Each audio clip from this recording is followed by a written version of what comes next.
Welcome back everyone to Let's Play Advanced Tactics Gold.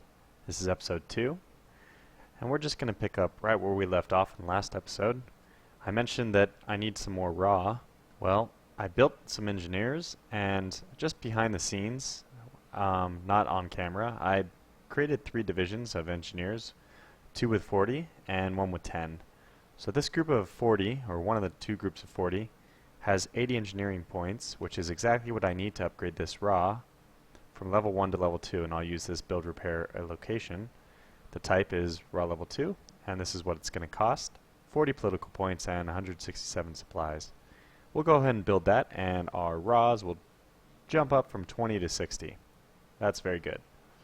Now I'm planning on capturing these 2 raws during this turn anyway. I mean, I can go ahead and move these jeeps forward. It's very simple. They're all going to move in the exact same spot. So let's push them down the road. One thing I did notice is this guy can get here, and from there I counted it out and it'll be exactly enough to get to Matsu, but this guy can get here. I'm going to move him forward, but notice that he gets to either of these 2 hexes. That's the same as this guy. Because they're redundant, I'm just going to push this guy out somewhere else. Let's, or maybe this guy will push forward. No, this guy can go further down the mountain chain, so let's go ahead and move him there. And this guy I'm going to move back. So let's move here. Now I'm just going to briefly check supply with F5. It looks like he can move forward 1 more. And he's out of movement action points now, and he's still supplied. So we'll keep pushing this border forward, because it is conceivable that the Chinese and I could be going to war around the edge of this forest. So I just want to take as much of that territory as possible, which allows me to choose where I want to decide to dig in. I think I'll also eventually build a road over here, which with the end goal of maybe eventually connecting Qingjian to Hamura or Misato directly, this area to connect into this road network directly without having to spin through Huladao and Kitakami. Anyway, let's move back over to these engineers. The first thing I want to do is choose this 10 engineer group. He has exactly 20 engineering points, which is just going to be perfect for him to build my first road out like this. Now, this 40 engineer is not going to be able to get anything done this turn, so we'll move him all the way over, but he'll be very helpful when we need to build a bridge over here. This last engineer, I'm going to employ a little bit of a trick. He has 80 engineering points, which is technically, well, I don't think I need to employ this trick, but I'll just explain it. I could build a road here. You'll see that it's 40 engineering points. Now it only costs 20 raws either way, and that's one big draw on your raws in the early game, is if you're building road networks, it's 20 per road. So I already spent 20 raws on this turn, and I would spend another 20 more to go here. The question is, do I want to spend 40 engineering points or do I want to spend 20? When you're doing this, if you're moving into difficult terrain such as forest or low mountains, it costs double the engineering points. So if I see R over here, we can see it would cost, well, 40 engineering points. However, this first road, if you remember, the 10 engineer only had 20 engineering points. So we know that that's what this one cost. The trick I could employ here is this guy has enough action points to move into this hex first, and then build a road backwards. The engineering multiplier only takes account the hex you're moving into for the road. But the road is built between both hexes, so a road is created from here to here, no matter if you build it from here to here or from there to here. So what we could do to save ourselves 20 engineering points is move the engineer into here first and then backpedal the road in the opposite direction. However, I don't think it's going to be necessary in this case, and the advantage of having him a little bit further west is probably worth the extra effort. In fact, no, shoot, I was hoping he could build a road here, but due to the action point cost, he can't. That's okay, we'll get that one next turn. Okay, great. Now we do want to, previously this green hex right here was out of supply, but now it's not, so let's go ahead and move our cavalry forward to there. And we'll move this guy forward here. I can show why I'm moving there, because I was able to take a look and see that everything basically west of the river is out of supply, so I'm not going to move any of those places. Although you see, I could actually get all the way over here. And there's something to be said about doing this just to expand more rapidly. I'm going to come back to this. I actually want to think about it for a moment. I'm going to move my riflemen forward. They will be needed soon to guard Kronach, which I intend on taking. Okay, good. So we've moved all the forces here, moved all the forces here. The last thing we have to do is just move our forces north. I'll go ahead and move this guy over here. There's no reason for him to stick to the road since that's already been uncovered by the jeeps. And we'll notice that both the jeeps are just barely going to make it into Kitakami. Now, because I made it here, I'm going to go ahead and connect this to my HQ. Great. And if I zoom out once, I should get a better picture. This is now red. Good. Red, red. Fantastic. Another thing I did behind the scenes is change my production over. In order to avoid getting any decimals, I switched this up to 20 and 80. And I switched this one over to 20, 30, and I took 50 rifles. And this is the only percentage of rifles that didn't give me a fraction. Eventually I'll just come to terms with the decimals, but for the time being I'm going to avoid those fractions for now. Okay, that is all the stuff I really need to do on this turn. Production's done. Research. Okay, yeah, I did make a decision on research. I've decided that I know I'm going to invest in machine guns eventually, so I might as well kind of pave the way, just reserve the political points for machine guns now, and I'm going to jump up even to machine gun 2. Now, what's my big deal about machine gun? They are a little bit overpowered in this game, in fact. If I just click on a rifleman, and I go to this compare, I'll select machine gun, and we'll do a quick general stats. Now both of them cost 2 supplies to maintain. Rifles are 100 production points to build, and a machine gun is 250, so 2.5 times more expensive in that respect. It also costs 1 raw, I think, and rifles don't cost any, so you have to have a reserve of raws for the machine guns as well. But let's look at the combat strength. Nothing in the landscape changes, it's all the same, but the combat is really where the story lies. Let's just jump down to infantry. 13 attack, 26 defense for riflemen becomes 90 attack and 270 defense for machine guns. That means machine guns on the defense are better, 10 times better than a normal rifleman, which is insane considering they're only 2.5 times the cost and exactly the same amount of supply. So this is just a huge advantage. There's no reason not to get machine guns. I think that they should at least cost a little more supply, possibly 3 supply, so you do pay for the bigger upkeep of such a powerful unit. And it makes sense that machine guns would go through more ammunition anyway. But be that as it may, I'm not going to abuse it too much. I'm going to stick to like 2-to-1, 3-to-1 ratios of submachine guns and rifles to machine guns. Now that being done, I think we're done with this turn, so let's go ahead and jump to the next one.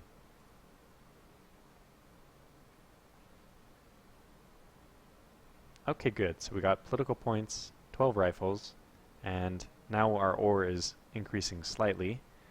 We also are going to capture 2 more ores on this turn, as I mentioned. This one in the southwest, which we now own, and this one in the east. Okay, great. So the first thing we want to do is maybe capture Matsu. We'll notice that both of these horses, in the end, can get there. So although I chose 3 different paths from Yokohama to Matsu, in the end, all of the cavalry will arrive there at exactly the same time. So it costs 85 to get here, and we'll see that if I move this one, it would also cost 85. But it's a little redundant to have them both capture the city, so I'll move this one over here, just to expand my border in that direction as well. That's just going to help with the action point penalty of moving along the roads.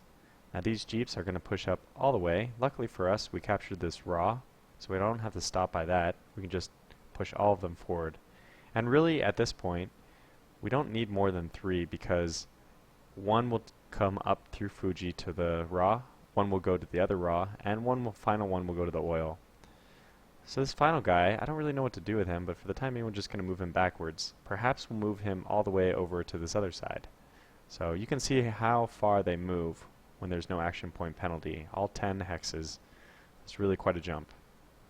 Good. Now the next exciting thing is let's go to supply map mode and see how we're doing over here. So basically, exactly what we'd expect. It's only green on our side of the river, but that will change very shortly. We do want this 10 engineer horse guy to be moving over to the road in the forest that we've decided we're going to think about building, so we'll move him over there. Now, I want this engineer, he doesn't have a horse with him, so it's better for him to kind of lead the way, because this engineer will benefit from the roads more, since horses move better on roads than engineers by themselves. So let's go ahead and build a road here. And we'll notice that we don't have enough action points available, or even, in this case, yeah, we don't have enough engineering points either to jump into the next one. In fact, we do have the action points, but we don't have the engineering points. But we move this guy forward, and he will be able to create a road bridge across. Now this is going to cost us 60, 60 raw. So we can see that the raw stacks costs are really stacking up. That's okay, it's worth it, right? And we'll go ahead and move this guy forward as well, so they're both on this side, but he doesn't have enough action points or engineering points to do anything. So that's good, we pushed forward, and we'll notice now that everything on the west is now getting supply, and that's very good. So if we move this guy forward, let's move him even, well, let's just double check that he can get to here. He can. Wait, it switched on me. Every time you move somebody, as a warning, it traces the supply from that guy instead. So let's see here. Good, we're going to be able to get here. We're going to be able to get here as well, so maybe this guy can move all the way over there. Let's double check. Okay, so he's in supply, but let's see how this guy's doing. Can he move here? He can. Interesting, he can actually move. Wait, he could move here. Is that true? And that's in supply. Let's go ahead and do that then. Good. So he's still tracing his supply? He is. Excellent. Alright, we really pushed in. Let's keep moving the riflemen up because those are our only real combat effective troops that are moving forward. And we also did those guys stay? They are on the railroad. So we also did get these 12 riflemen, and what I'm going to go ahead and do is transfer by rail the riflemen who are in my HQ to the ones in the front, which is kind of a cool trick. We're going to use our rail capacity, which just shuttles the units along the rail and drops them off, and then that's it. So we have 6 trains, which are giving us 12,000 rail capacity, moving, let's say, all of them forward. So all 36 is only going to take 960 rail capacity to do this. So that's really good. The only really expensive things for the railroads are if you're trying to move vehicles like tanks or armored cars. Those get a little more pricey on the rail capacity. Okay, what else? So we're done on the west. We can move forward again on the north. We want to move this guy over to Kid Kami, but we're going to keep pushing to the west, push our borders that way. And these guys, I think they can get up to Hula Dao. Oh, they just can't. But if I move both of them here, I imagine my borders will expand into there at the beginning of my next turn. And this guy, we're going to kind of sweep back and forth, left and right, just to push this border up.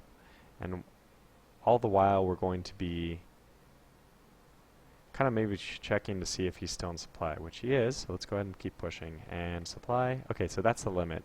So we'll go ahead and map this out like this. Eventually, this engineer will be pushing over here, and we'll put a road through the forest. The reason I'm going to do that is because I want to set like traps or ambushes in the forest. If I click on this description, we see that a forest provides hide points. So if you encounter an enemy that doesn't have a lot of recon, you can actually hide your troops in here, which would be really nice. Then they walk into you, and if it's a surprise, you gain a big bonus, big ambush. Alright, so this guy, he is done with his raw construction. We want to move him to the next raw. Just maybe 2 raws at level 2 should be sufficient for now. Let's go ahead and move him here and just keep shuffling him along over to that raw. Last thing we need to do is make sure that Matsu gets a headquarters. And we're good. Let's check production to see how we're doing. Okay, good. So now on this turn, 3,600, there's no percentage of that, which will give us an even number of political points. I'm just going to set them to 0. And what I'll do instead is possibly... I wonder, can I get machine guns? Might as well start, right? In fact, we have 329 political points. I know this seems insane, but I'm going to go ahead and get machine gun 3s already. That it really is insane to do that. But it will save me the cost of upgrading them later, which just is a supply cost. So if I'm going to start building them, I might as well get the most upgrade version. I probably won't go into machine gun 4s anytime soon. Now the machine gun 3s are going to be way more effective. Way more effective against infantry. I'm almost a little afraid for the Chinese if they come up against one of my machine gun units. Even the Germans, I don't know, they might build a little more tank heavy. I'm not sure how the computer AI is done per regime. If it's runs the same algorithms for any regime, or if they added a little flavor, like to make the Germans build more tanks. But anyway, let's go ahead and build some machine guns. I'm looking for a number which is flat. Okay, 13, that's a flat number. Good. Well, okay, so I'm going to be building 13 machine guns. And I'll get, I guess, just 10 supply. Now, since I'm building so many machine guns in this one, I'm going to dedicate this one just purely to supply. Oh, well, I guess I could see if there's a flat number of rifles. There is at 50, so 50 and 50. I'm okay with that. Yeah, because we do want to bolster our rifles here as they make their way to Huludao. We have to start building up entrenchment. Okay, so our production overview shows that we didn't build anything in Matsu, although it's not capable of producing anything, 0 points right now. Let's just go ahead and set that how it is. And Kitakami now has enough to do something as well. So I remember we want 40-60, which gives us that 1 political point, and a little more supply, which is good because I want to build up as much supply stockpile in the beginning so that when the war really begins, I only have to worry about units. Well, it looks like all our production's done, and I think, yes, it looks like all our units have moved. So we'll go ahead and end this turn here.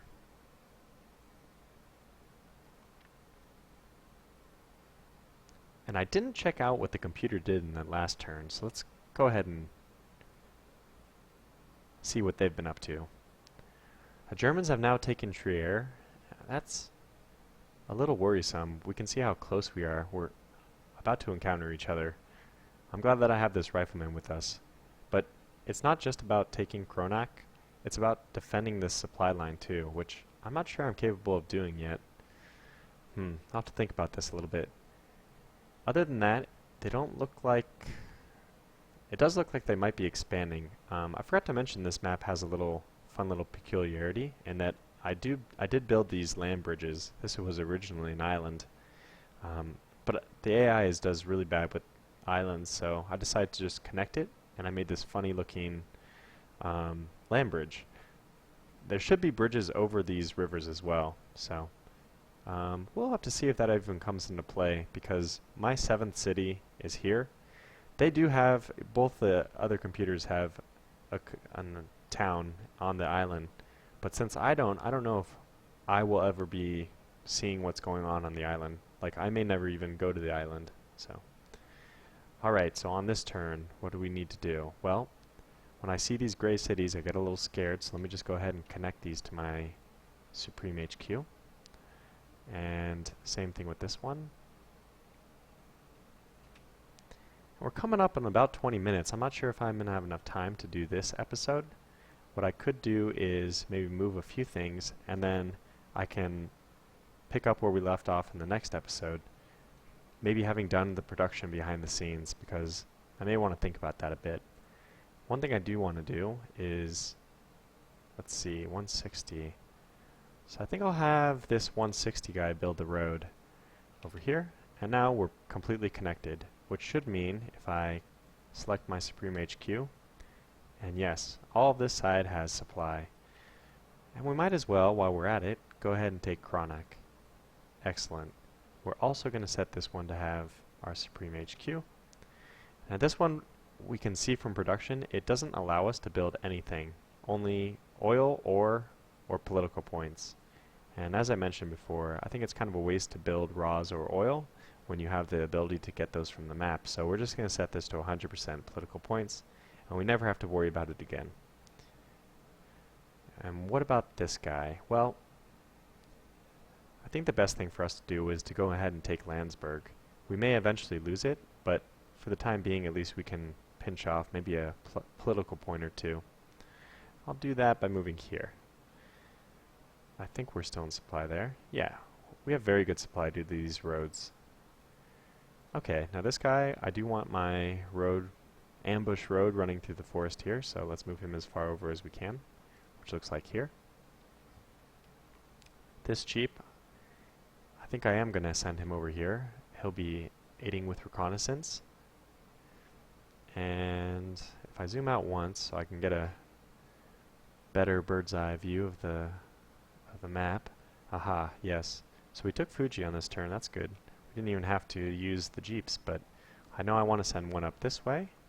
So we'll take that raw probably at the beginning of next turn just by zone of control, like borders pushing. Send one over here to get that raw, and the last one we'll just send over here to take that oil. So good, we're spidering out in all directions. And what should I do with these cavalry? Let's take a look at the supply situation. I'm kind of curious how far up this way I can go. Maybe to here before I run out of supply. So I'm going to go ahead and do that actually. I'm just going to go ahead and shove this cavalry as far up as he can get. All the way over there. This guy I'm not so concerned with. I think I'll move him back over. He can maybe support in the west. Because it definitely looks like our first contact with enemy forces will come on the west. So I think, I can't tell which is better. The roads will be better over here, but I think I'll just move over here and he'll be able to take the roads from there. So good, so we're just over 20 minutes. What I'm going to do is, I'm going to move these units. So let's make sure that I really secure this first. And I'll push forward like this. Good. This guy I'm actually going to send this way. Okay, great. So we've really pushed the borders a lot on this turn. This guy will move here. In fact, I think because I don't see any threats around, I'm going to go ahead and push him to Huladao, and possibly I'll deliver someone else up here. Out of the units we created last turn, there's 13 machine guns. It's really to my advantage to spread those machine guns out, so we'll be using a lot of that rail capacity. Move this guy forward to here, and now that all his action points are done, I'm going to go ahead and give him, I think I'll give him, since he'll be encountering the enemy first, 4 more rifles, and maybe I'll give him 10 machine guns. And we're starting to actually use chunks of our rail capacity now. Eventually I'll probably, I'd say I'd probably get myself up to 20 trains in a game. We'll see though. So good, this is a very combat effective horse now. Definitely one that can hold a city very well. The problem, as I mentioned, is I need to figure out what to do about this supply line. I can't leave it open because if these guys are cut off, then, well, I mean, it's pointless to have held the town if it doesn't produce any supplies for me. If our own cities get cut off, I can just specialize them in producing supplies to a headquarters that is inside the city itself. And then that city will be able to supply itself. It won't run out of supply, but for an enemy city, it can't produce supply, so I need to be able to trace supply back. And anything else? I do also want to move, transfer some more rifles and some more machine guns over here, so I'll just go ahead and give all the rest to this guy. And if we keep producing machine guns, I'll ferry some more up to him on the next turn. Okay, so I'm going to call this episode to a close here. I'm going to do a few things off camera, mainly sort my production out, and I'm going to figure out what I want to do with the engineers. Before I do go, whoops, I meant to zoom in, not out. I'll just rabbit this guy along the hills. So let's leave supply mode on. Okay, so can I get here? I can. So what I'm going to do is just get here, and that won't be out of supply, but he'll have kind of jumped over some of the territory that I wanted him to get to. Let's double check to make sure he's in supply still. And he is, just barely. So good, that's right where our road is going to go. I think it's in the perfect spot. It'll give supply to the area where we don't have any. So good. Well, that will bring this episode to a close. Stay tuned for the next one, and thanks for watching.